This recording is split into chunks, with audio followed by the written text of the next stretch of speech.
Hello, my friends. Before we begin, let me ask you something important. Have you ever opened your mouth to speak English and then suddenly nothing came out? Your heart beat faster, your mind went blank, and a quiet voice inside said, "Don't speak, you might make a mistake." If that sounds familiar, today's episode is for you. Hello, and welcome back to Speak Slow English with Mitchell.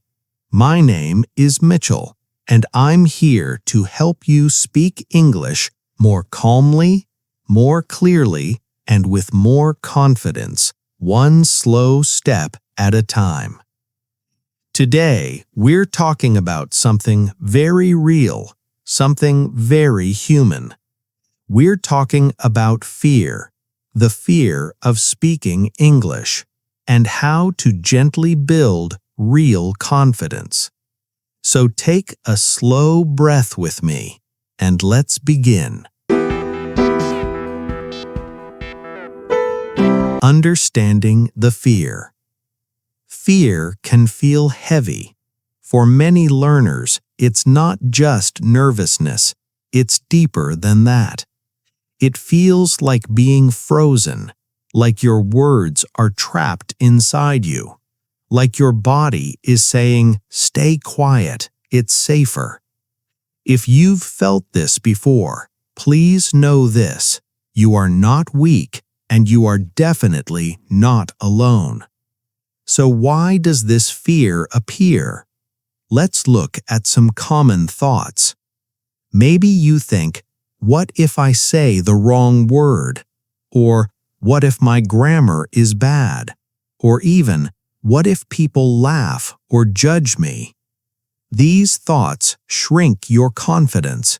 They make silence feel safer than speaking.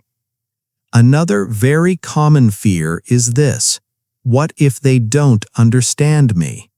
You imagine repeating yourself again and again.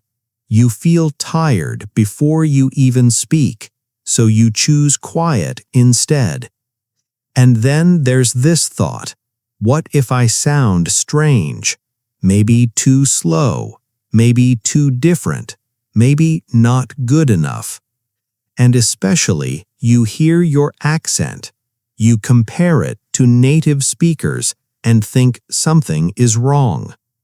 Let me be very clear, my friend.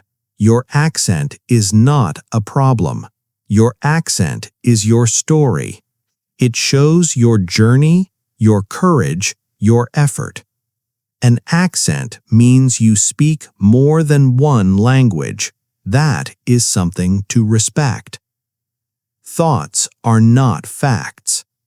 Here is something very important to remember. These fears are thoughts. They are not facts. A thought can feel very real, but that does not make it true. Feeling afraid does not mean you cannot speak. Feeling nervous does not mean you are bad at English. You can speak, even while your hands shake, even while your heart beats fast, even when your English is not perfect. Now, let's go a little deeper. What fear is really about?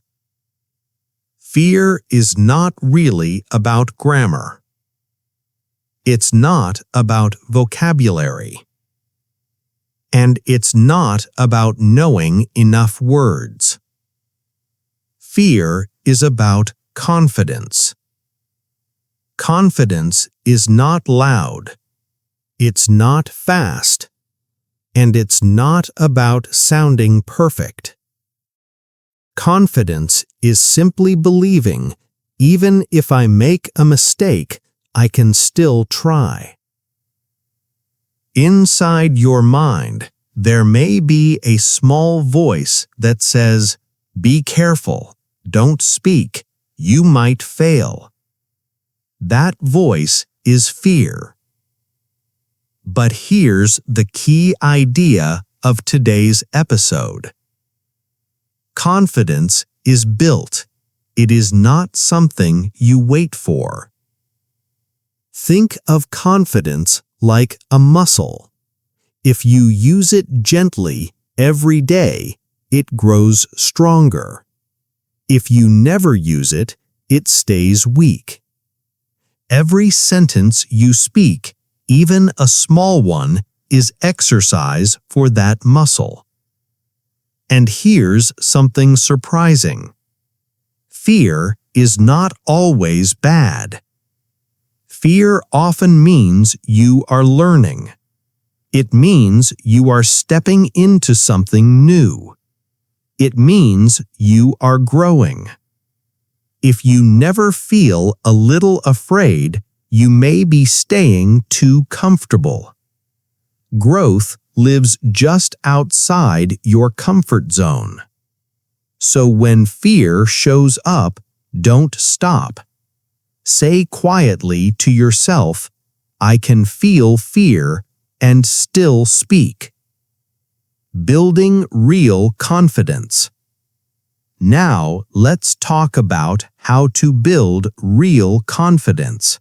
Not fake confidence, not big speeches.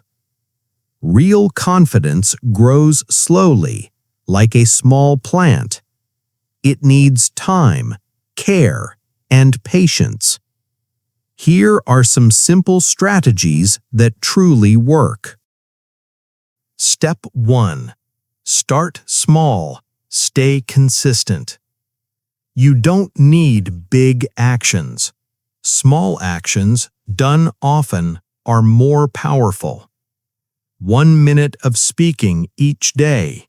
Thinking in English while walking. Saying one sentence out loud to yourself. These may feel small, but they create habit. And habits create comfort. When English becomes part of your daily life, it feels less scary and more normal. Step 2. Welcome mistakes. Many learners fear mistakes more than anything. But mistakes are not failure. They are feedback. Think about learning to walk. You fall. You stand up. You try again. Speaking English works the same way. Every mistake teaches you something. Every mistake moves you forward.